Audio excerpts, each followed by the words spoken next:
Hello students, let us understand the recent controversy involved with a judge of the Allahabad High Court regarding his controversial comments. Especially we can say these are communal comments. In fact, under the scheme of the constitution, no organ is supreme. In fact, constitution is the supreme. Every organ has to perform its functions within the principles laid down under the constitution. So here, the legislature is accountable to the people because it has to undergo periodical elections, and executives accountable to legislature, especially Article 75 Class 3 says Prime Minister and Council of Ministers are collectively responsible to Lok Sabha. But in fact, the weak mechanism, or you can say the complexity, is associated with the judicial accountability. Why? Because the judges are generally removed, rather they can be impeached by the parliament under a complex mechanism under Article 124 Class 4 and Class 5 of the Constitution. So why this particular impeachment question is arising now? Because just now I told you, Allahabad High Court Judge Shekhar Kumar Yadav, in a kind of meeting, he has made a remark against the minority community, making a pitch in favor of uniform civil code. In fact, the judges shall not be making such kind of communally sensitive comments, especially on the public platforms. Moreover, the reinstatement of values in the judicial life, the resolution has been taken up, All India Judges Conference conducted in 1999, which says that the judges shall be keeping themselves distant from this kind of divisive questions. But unfortunately, such comments have been made by the judge. So now the political demand is that the judge has to be removed or impeached from his judgeship. In fact, impeachment means, generally the term impeachment is mentioned in the constitution only with respect to the removal of the President of India. But in fact, the impeachment term defines in such a way that it is the procedure to remove any highest office in the country, that could be executive office or judicial office, involving a complex quasi-judicial mechanism. That is what called as impeachment. So, in fact, under Article 124 Class 4 and Class 5, only removal is mentioned, but still it can be called as impeachment because this particular procedure complies with the definition we have discussed now. Right. So, generally, what is a procedure it involves? In fact, I told you, Article 124 Class 4 and Class 5 deals with the removal of the Supreme Court judge.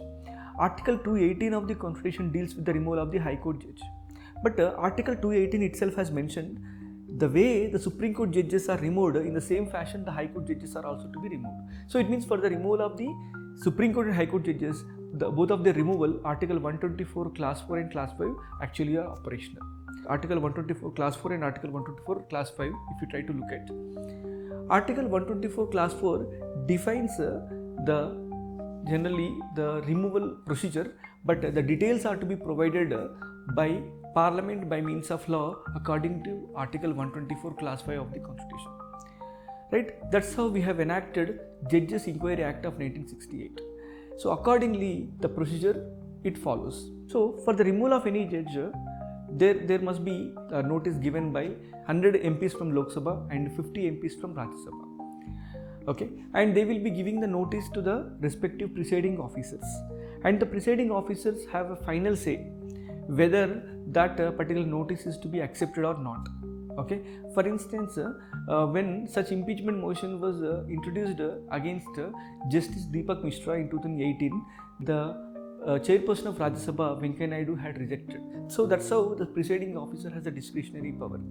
Suppose if the presiding officer feels that there is a prima facie, then he may appoint a committee consisting of Judge of the Supreme Court as a chairperson, and the members include Chief Justice of the High Court and a distinguished jurist. That's how the 3-membered committee is appointed.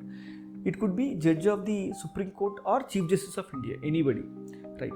So this committee has judicial powers where it can cause an inquiry into the alleged allegations.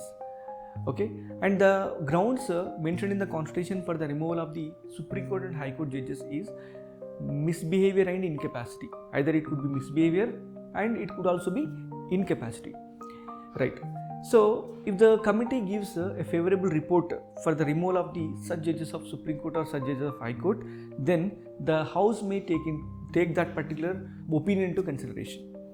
And if the house passes a removal motion in the respective house with a 2/3 majority of the members present and voting and equal to that of half of the total strength of the house, then we can say the house has passed that particular motion. And the same procedure of passage happens in the second house. And on the address made by both houses in the same session to the president, and president will be making the removal procedure. It means he will be removing the concerned judges against whom the resolution has been passed in the Lok Sabha as well as Rajya Sabha. So it means it can be called as the address is made by Lok Sabha and Rajya Sabha to the president. In the same session, the president has to remove such a judge of the Supreme Court and High Court. So you understand there are many checkpoints here. First of all, there must be political will on part of the MPs to give such notice.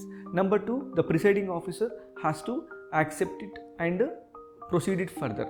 Number three, the committee has to give a favorable opinion in favor of the removal, otherwise the house cannot proceed further.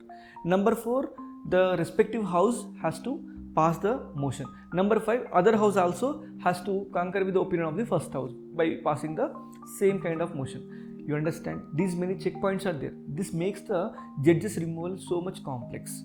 Okay, so actually, in fact, in India, after we got the enforcement of the constitution, no judge of the Supreme Court and High Court has been removed by the same procedure. Okay, actually in 1993 there was a removal resolution or the impeachment motion was introduced against Justice Ramaswamy for his financial misappropriation when he was Chief Justice of the Punjab and Haryana High Court. But that removal was not made. Okay, it was not passed in the Lok Sabha. And number two, the second instance was in 2011, where Soumitra Sen removal was under the consideration, and Soumitra Sen has resigned before the motion came for the discussion. And the third instance include in 2015. Okay, there were two instances. One is S.K. Gangele of Madhya Pradesh High Court, where he has been indulged in the sexual harassment allegations, but it was not removed. He was not. The motion was not passed. And other case was J.B. Parthiwala. In this particular case, he is presently the one of the judges of the Supreme Court, where he has made some kind of remarks against reservation. Because of the reservation, India is not progressing forward. For that reason, impeachment motion was introduced in Rajya Sabha. But he has expunged his remarks and he has apologized. Because of that reason, Hamid Ansari has discharged him.